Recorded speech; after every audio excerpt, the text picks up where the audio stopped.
السلام علیکم، بسم اللہ الرحمن الرحیم۔ قوم کے مسائل اتنے کہ سمجھ میں نہیں آتا بات کو کہاں سے شروع کیا جائے اور اس کا حل کیا ہونا چاہیے۔ تو یہ وضاحت تو پہلے ہی ہو جائے کہ بقول شاعر کب اشک بہانے سے کٹی ہے شب ہجراں، کب کوئی بلا صرف دعاؤں سے ٹلی ہے۔ پہلے ہمیں کچھ جائزہ لینا ہوگا کہ مسائل کیا ہیں، بڑے مسائل کیا ہیں اور ان کے حل کیا ہو سکتے ہیں۔ جب ہم قوم کا لفظ استعمال کرتے ہیں تو اس سے مراد بچے اور بوڑھے نہیں ہوتے، بلکہ ہم لفظ قوم بول کر اس سے 20 سال سے لے کر 40 سال تک کی عمر کے افراد کا ذکر کر رہے ہوتے ہیں جنہیں نوجوان کہا جاتا ہے۔ تو انہی کے حالات کو کسی قوم کے حالات کہا جاتا ہے۔ میرے خیال میں تو غیر حقیقت پسندانہ رویہ، ناشکری، غیر ذمہ داری اور بددیانتی اس قوم کے بڑے مسائل ہیں اس وقت تک، جن کے حل کے لیے حکمران کچھ نہیں کر رہے۔ اگر ہم کہیں کسی گھر میں بچوں کو غیر مہذب پائیں تو ظاہر ہے ہم شکوہ بچوں سے نہیں والدین سے کریں گے کہ وہ تربیت پر توجہ نہیں دے رہے۔ اسی طرح ہمارے معاشرے میں بھی نوجوانوں کی تربیت کا بڑا فقدان ہے اور کوئی اس جانب اتنی توجہ نہیں دے رہا جتنی دی جانی چاہیے۔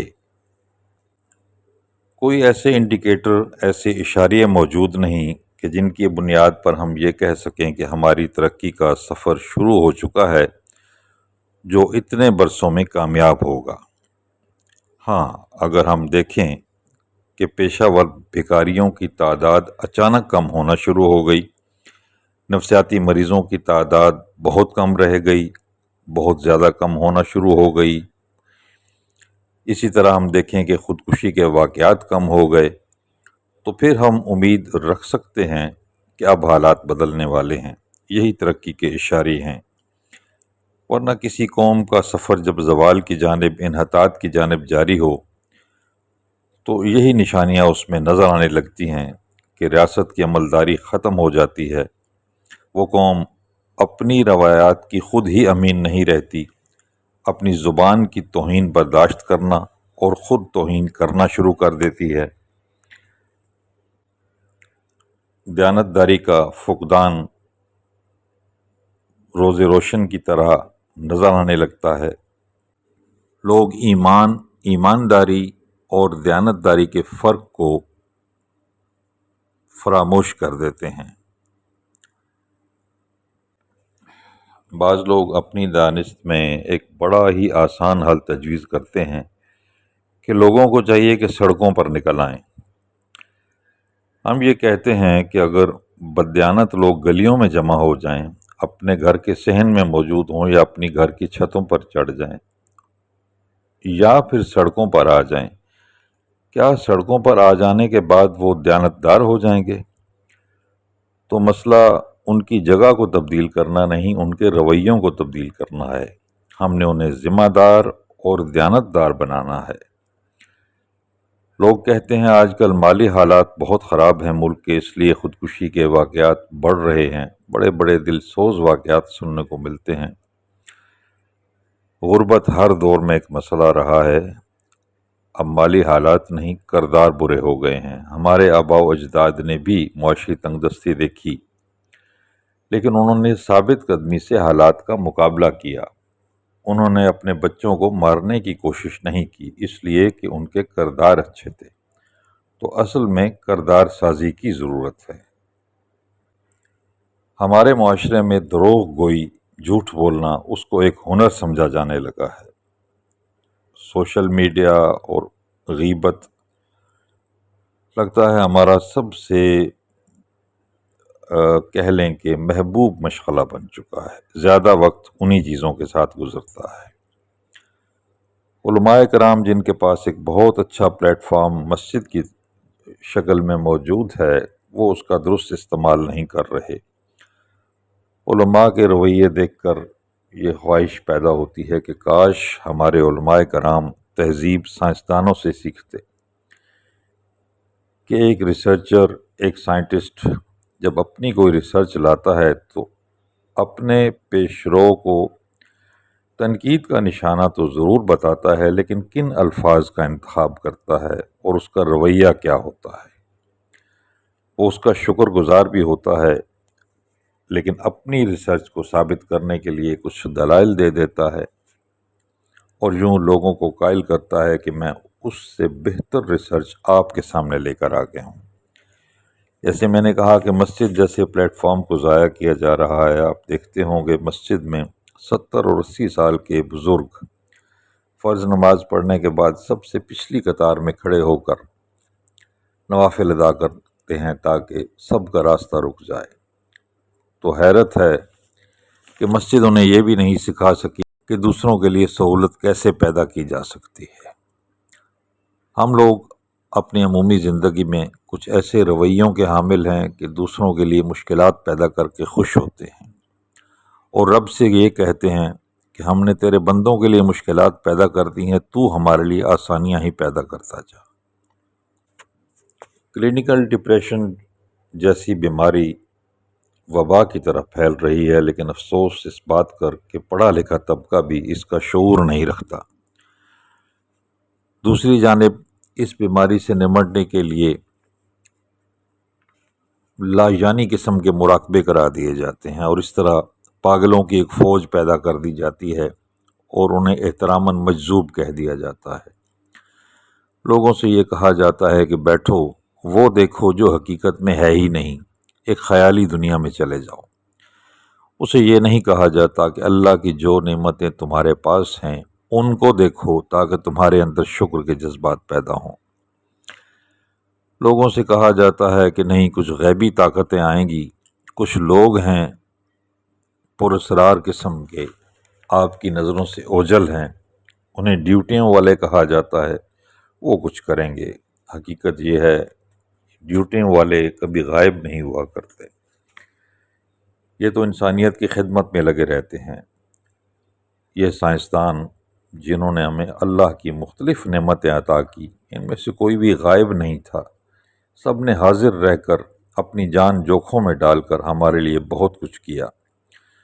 کوئی انٹرنیٹ دے رہا ہے، کوئی واٹس ایپ دے رہا ہے، کوئی ہمیں پینسلین دے رہا ہے، کوئی ہوائی جہاز ایجاد کر رہا ہے، کوئی گاڑی ایجاد کر رہا ہے۔ یہ سب لوگ ڈیوٹیوں والے ہیں، انہیں اسائنمنٹس دی ہیں قدرت نے اپنی جانب سے، تو یہ کوئی غیبی نہیں ہوتے، یہ حاضر رہ کر اسی دنیا میں پورے خلوص نیت کے ساتھ انسانیت کے لیے کام کر رہے ہوتے ہیں۔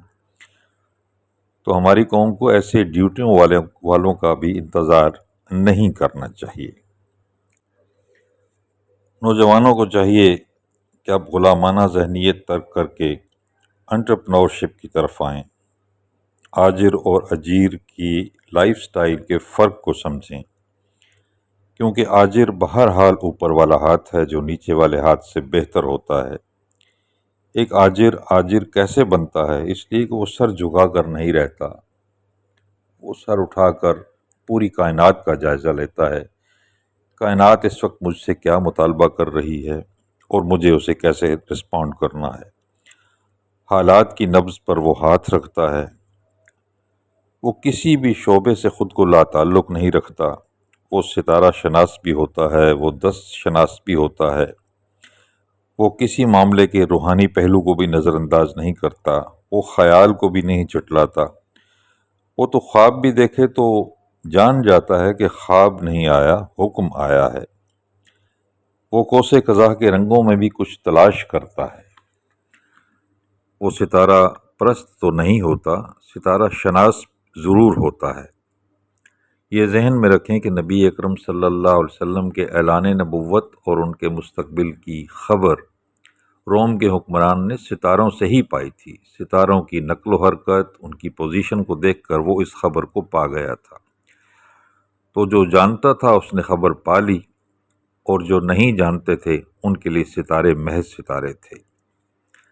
اسی طرح کامیاب لوگ تو ہاتھ کی لکیروں کو بھی نظر انداز نہیں کرتے، وہ جانتے ہیں کہ اللہ تعالیٰ نے کوئی شے بے مقصد اور بے معنی نہیں بنائی، کیونکہ بے مقصد اشیاء تخلیق کرنے والا کچھ بھی کہلا سکتا ہے، وہ خدا نہیں کہلا سکتا۔ پھر آجر کے رویے میں شکر گزاری ہوتی ہے، اور یہی اس کی ترقی کا سب سے بڑا ذریعہ ہوتا ہے۔ جبکہ دوسری جانب معاملہ عموماً الٹ رہتا ہے، اس کے کارکنوں میں، اس کے زیر کفالت لوگوں میں ناشکری کے جذبات جتنے زیادہ ہوں گے، آجر پر اللہ کا کرم اتنا ہی زیادہ ہوتا جاتا ہے۔ بے صبری دوسرا بڑا مسئلہ ہے۔ اللہ تعالیٰ نے فرمایا کہ میں صابرین کو پسند کرتا ہوں۔ صابر انتظار کرنے والے کو بھی کہتے ہیں، اس انتظار کرنے والوں کو جو مشقت کرنے کے بعد، مطلوبہ محنت کرنے کے بعد انتظار کرے، اس سے پہلے نہیں۔ تو ہم شاید ایک بے صبری قوم ہیں، اس لیے بحیثیت قوم ہم اللہ کی محبت کے مستحق بھی نہیں رہے۔ تعلیم تو عام ہو رہی ہے مگر ہنر ناپید ہو گیا۔ حالت یہ ہے کہ ایم اے اور ایم فل بچہ اپنا سی وی 200 روپے دے کر بازار سے بنواتا ہے، وہ ایک کاغذ کے اوپر اپنا تعارف کرانے کے قابل بھی نہیں ہے۔ میں یہ نہیں کہتا کہ قوم کو امید نہ دلائی جائے، پر امید رکھا جائے، مگر انہیں کسی خوش فہمی میں بھی مبتلا نہیں رہنا چاہیے۔ ایک کا ہندسہ اس کی اہمیت کو کبھی نظر انداز نہ کریں۔ آپ اکثر کامیاب لوگوں سے سنیں گے کہ وہ یہ کہے گا کہ میں نے ایک فیصلہ کیا اور وہ درست سمت میں اور بر وقت کیا، اور اس ایک فیصلے نے مجھے کامیابی عطا کر دی۔ دوسری جانب ناکام انسان بھی یہی رونا روئے گا کہ میں صرف ایک فیصلہ غلط کر بیٹھا جس نے مجھے برباد کر دیا۔ اسی طرح آپ دیکھتے ہوں گے کہ زندگی میں بعض اوقات نیکیاں جاری ہوتی ہیں، لیکن کسی ایک نیکی کی کمی ہوتی ہے۔ جو ہی وہ کمی پوری ہو جائے، دن پھرنا شروع ہو جاتے ہیں۔ تو ایک نیکی جنت میں لے جانے کے لیے بھی کافی ہو سکتی ہے، ایک گناہ جہنم میں لے جانے کے لیے کافی ہو سکتا ہے۔ اس لیے ایک کی اہمیت کو سمجھیں۔ فرشتوں کی تعداد کتنی ہے کوئی نہیں جانتا، بے شمار ہے۔ ابلیس ایک ہے، اور وہ پوری انسانیت کو ورغلانے کے لیے، گمراہ کرنے کے لیے کافی ہے۔ تو ایک کا جو عدد ہے یہ بہت ہی اہمیت کا حامل ہے۔ ترقی کرنے والی قوموں کو دیکھیں تو انہوں نے اپنی کسی ایک عادت کی بدولت ترقی پائی۔ چین کی مثال ہمارے سامنے ہے۔ چین کی قیادت نے اپنی قوم کو عادی بنا دیا، صرف ایک چیز عطا کر دی کہ وقت کو ضائع نہیں کرنا، اور اس ایک عادت کی بدولت پچھلے 25-30 برسوں میں قوم ترقی کر گئی۔ اگرچہ اخلاقی برائیاں، دیگر مسائل وہ موجود ہیں، ان سے کوئی معاشرہ مکمل طور پر پاک نہیں ہو سکتا، لیکن اس ایک عادت نے انہیں ترقی عطا کر دی۔ ہمیں بھی ضرورت اسی چیز کی ہے۔ ایک بات نوجوان نسل کو سمجھا دی جائے کہ وقت کی قدر کرو، وقت کے ضیاع کی مزید گنجائش نہیں ہے۔ دیانتدار ہو جاؤ، ذمہ دار ہو جاؤ۔ محنت سے تو ابھی ہم کوسوں دور ہیں، پہلے تو ہمیں اپنی قوم کو اپنا کام پورا کرنے کی عادت ڈالنا ہے۔ پھر چند برس کا ایک سائیکل پورا ہوگا، جب قوم اپنا کام پورا کرنے لگ جائے گی، پھر ہم اس سے مطالبہ کریں گے کہ اب اپنے کام سے کچھ زیادہ کرو، اور اپنے کام سے کچھ زیادہ کرنا محنت کہلاتا ہے۔ پھر وہی قوم دیانتدار اور ذمہ دار کہلائے گی۔ ہمارے قومی مسائل حل ہو سکتے ہیں یا نہیں؟ بالکل ممکن ہے۔ بہت ہی پیارا قول ہے کہ انسان اتنا ذہین اور چالاک ہے کہ روٹھے ہوئے رب کو بھی منا لیتا ہے۔ تو بس باقی ہر شے ثانوی ہے۔ اگر وہ روٹھے ہوئے رب کو منانے کی سخت رکھتا ہے تو پھر وہ دنیا کا کوئی بھی ہدف حاصل کر سکتا ہے، اس کے لیے کچھ بھی ناممکن نہیں ہے۔ تو کردار سازی پر خصوصی توجہ دینی چاہیے حکمرانوں کو، قوم کو خود بھی۔ پھر کچھ فرسودہ نظریات ہوتے ہیں، ان سے اب جان چھڑا لینی چاہیے۔ بہت عرصہ بیت گیا، بہت عرصہ گزر گیا ان نظریات کے ساتھ رہتے ہوئے۔ مثال کے طور پر پاکستان قیامت تک قائم رہنے کے لیے بنا ہے۔ جو کہتا ہے اس سے پوچھیں یہ حدیث کی کس کتاب میں لکھا ہے۔ یہ کہ پاکستان مملکت خداداد ہے، بے شک ہے، لیکن باقی ممالک کیا ہیں؟ وہ انہیں کس نے عطا کیے ہیں؟ کیا اس کائنات میں کوئی اور ذات بھی ہے جو نعمتیں عطا کرتی ہو؟ ہر ریاست خداداد ہوتی ہے۔ سنتے آئے ہیں کہ پاکستان کا دفاع ناقابل تسخیر ہے، حالانکہ سوائے رب کی ذات کے کوئی شے ناقابل تسخیر نہیں ہے۔ کہا جاتا ہے امیر آدمی کو تو رات کو نیند نہیں آتی۔ بھئی ہم نے تو غریبوں کو بھی رات کو جاگتے دیکھتا ہے، حساب کرتے دیکھا ہے۔ اس کا تعلق تو ذہنی صحت کے ساتھ ہے، دولت کی کثرت اور قلت کے ساتھ تو اس کا کوئی تعلق ہی نہیں۔ بعض پڑھے لکھے لوگ کہتے ہیں کہ جیل میں دن رات گنے جاتے ہیں، اس لیے قیدی کی سزا آدھی رہ جاتی ہے۔ سمجھ میں نہیں آتا یہ قانون کب نافذ ہوا، پاکستان میں کب آیا، دنیا میں سب سے پہلے کب آیا، اس کی ہسٹری کیا ہے؟ مکمل خاموشی۔ مذہب سے شغف رکھنے والے جانتے ہیں کہ بعض مسالک جو ہیں وہ نماز میں رفع یدین کرتے ہیں۔ دوسری طرف سے جواب آتا ہے کہ اول زمانہ میں کچھ کافر بغل میں بت رکھ کر آ جاتے تھے، بس یہاں تک، اس سے آگے کوئی ریسرچ نہیں۔ کون بت لاتے ہوئے پکڑا گیا تھا، جس کا بت گرا کس کے پاؤں پہ لگا، اس کا نام کیا تھا، کچھ معلوم نہیں، لیکن صدیوں سے ایک بات مشہور ہے۔ ایسے ہی ہم ایک کہاوت سنتے ہیں، دھوبی کا کتا گھر کا نہ گھاٹ کا۔ اب ذہن میں ایک امیج بنتا ہے کہ دھوبی صاحب آ رہے ہیں اور ساتھ کتا چل رہا ہے۔ لفظ کتکا تھا جس کا مطلب ہے کپڑا دھونے والا ڈنڈا، لیکن یہ بات صدیوں چلتی رہے گی۔ حضرت علی کرم اللہ وجہہ سے ایک بات منسوب کر دی جاتی ہے کہ جس پر احسان کرو اس کے شر سے ڈرو۔ اب انسان ڈرتا ہی رہتا ہے کہ میں کسی پر احسان نہ کروں ورنہ وہ مجھے نقصان پہنچائے گا، حالانکہ معاملہ اس سے الٹ تھا کہ تم جس کے شر سے ڈرتے ہو اس پر احسان کر دیا کرو۔ ایک احسان وہ جسے ہم اردو میں بولتے ہیں، اس کا ایک مطلب یہ بھی ہے کہ تم اس کے ساتھ حسن سلوک سے پیش آ جاؤ، تم اس کی شرارتوں سے محفوظ رہو گے۔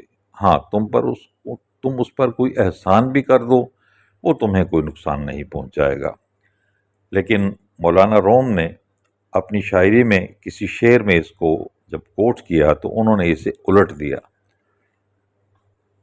اسی کے اردو تراجم ہوئے، بر صغیر میں پہنچے، اور نہ جانے صدیوں تک یہ بات یوں ہی کہی جاتی رہے گی کہ حضرت علی نے فرمایا تھا کہ جس پر احسان کرو اس کے شر سے ڈرو۔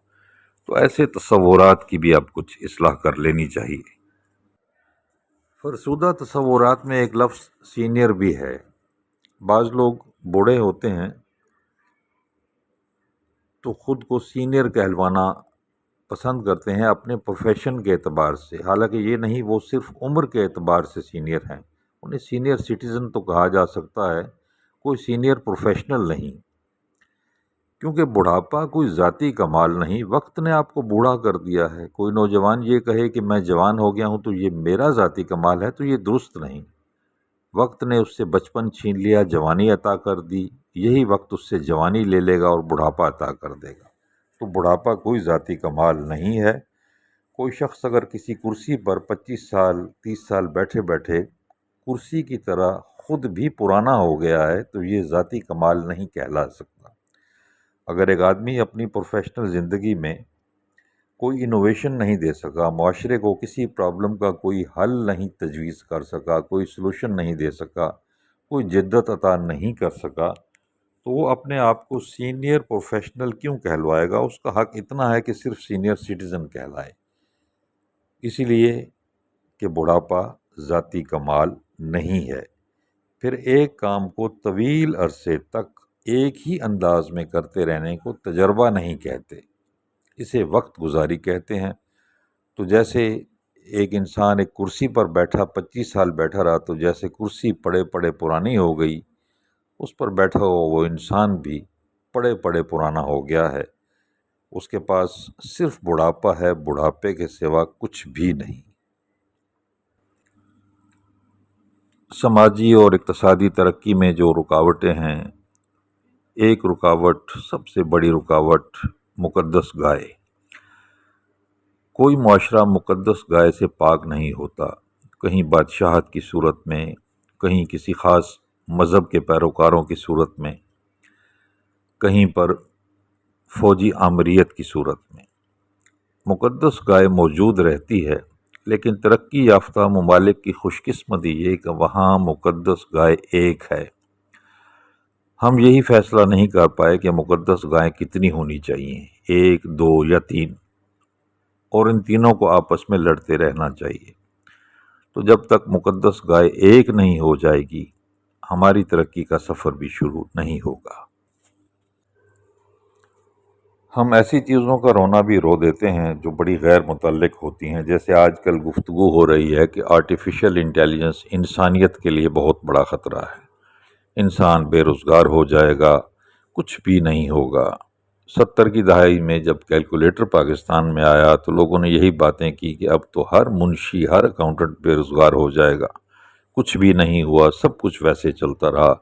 کمپیوٹر کے آنے پر بھی ایسی باتیں کی گئیں اور ہوا اس کے برعکس۔ کمپیوٹر کی وجہ سے روزگار کے مواقع کھلے، نئی اپارچونٹیز سامنے آئیں۔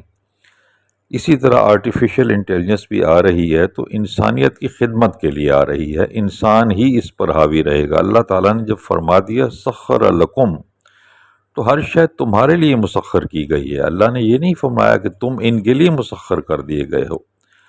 تو یہ ہمارے خواہ مخواہ کے خدشات ہیں اور غیر ضروری بحث ہے۔ ہر شے جو بھی اللہ کی طرف سے آ رہی ہے اس کا خیر مقدم کریں، اس کو یوٹیلائز کریں اور اس پر حاوی ہو کر ہی رہیں، کیونکہ آپ حاوی ہو جانے کے لیے ہی ہیں۔ نکولس ٹیسلا نے کہا تھا کہ چیزوں کو 3 چیزوں سے ہی پہچانو، اپنی زندگی کا جائزہ 3 چیزوں کی مدد سے ہی لو: توانائی، رفتار اور ارتعاش۔ بس دیکھیں آپ میں انرجی کتنی ہے، اس کا استعمال کیسے کر رہے ہیں، ارتعاش کتنا ہے، وائبریشن کتنی ہے، رفتار کیا ہے، کیا وہ مطلوبہ ہے یا نہیں، صحیح سمت میں ہے یا نہیں۔ تو مسائل کا صحیح تجزیہ کریں اور صحیح حل تلاش کریں۔ ایک چھوٹی سی سماجی نوعیت کا ایک مسئلہ اور اس کی مثال، بعض لوگ پریشان رہتے ہیں کہ بچوں کے رشتے نہیں ہو رہے، کوئی بندش ہو گئی ہے، تو وہ جائیں گے کسی کے پاس کہ کوئی تعویذ دے دو، اور جب کوئی رشتہ دیکھنے کے لیے آئے تو میں چائے کی پیالی میں گھول کر اسے پلا دوں، یا کوئی اور تعویذ دو جو دروازے کی چوکھٹ پہ لٹکا دوں اور رشتہ ہو جائے، فلاں وظیفہ اس کو میں جنتر منتر کی طرح پڑھوں اور کام ہو جائے۔ حقیقت یہ ہے کہ حقیقت پسند بنے تو آپ کے مسائل حل ہو جائیں گے۔ جائزہ اس بات کا لیں کہ جب کوئی آپ کے گھر آتا ہے آپ کی بچی یا بچے کا رشتہ دیکھنے، آپ دیکھیں آپ نے اس وقت لباس کیسا پہنا، آپ گھر کے لوگ جو گفتگو کر رہے ہیں اس میں لب و لہجہ کیا اختیار کیا ہے، آپ نے کھانے کے برتن کیسے رکھے، کھانے کے لیے کیا پیش کیا، آپ کے چہرے کے تاثرات کیا تھے، گفتگو کے دوران موضوع بحث کیا تھا، اگر مہمان ڈرائنگ روم میں بیٹھے تھے تو صحن سے آوازیں کس طرح کی آ رہی تھی، ان کا جائزہ لیں، ان میں نقائص کو تلاش کریں اور دور کریں۔ جادوگروں اور عاملوں کے پاس جانے کی ضرورت نہیں۔ ایسے ہی کاروباری حضرات ہیں تو جیسے کہ ایک المیہ ہے کہ ہر شعبے نے، ہر فرد نے اپنا کام پورا کرنا چھوڑ دیا، پبلک سیکٹر ہو، پرائیویٹ ہو۔ جیسے میں نے کہا کہ کام سے تو ہم محنت سے تو کوسوں دور ہیں، ابھی تو کام پورا کرنے کی عادت ڈالنی ہے۔ تو کاروباری افراد جب، اور وہ بھی چھوٹے کاروباری، جب پریشان ہوتے ہیں تو کہتے ہیں بندش ہو گئی ہے، کسی سے تعویذ لینا پڑے گا۔ آپ جائزہ لیں، بازار میں چھوٹی دکانوں پر جائیں، آپ 4 چیزوں کا مطالبہ کریں گے، اس کے پاس 2 موجود ہوں گی، 2 نہیں، تو یہ اس کی مس مینجمنٹ ہے۔ تو مینجمنٹ کیا علم ہے، وہ اس کا مطالعہ ہی نہیں کرتا، اس طرف توجہ ہی نہیں دیتا، اور یہ چاہتا ہے کہ کوئی آ کر جنتر منتر پڑے، کوئی پھونک مار جائے، کوئی دم کیا پانی چھڑک جائے اور میرا کاروبار چلنے لگ جائے۔ تو ان رویوں سے ہمیں نجات حاصل کرنی ہوگی، قوم کو دیانتدار، محنتی اور ذمہ دار بنانا ہوگا۔ یہی ترقی کا راز ہے۔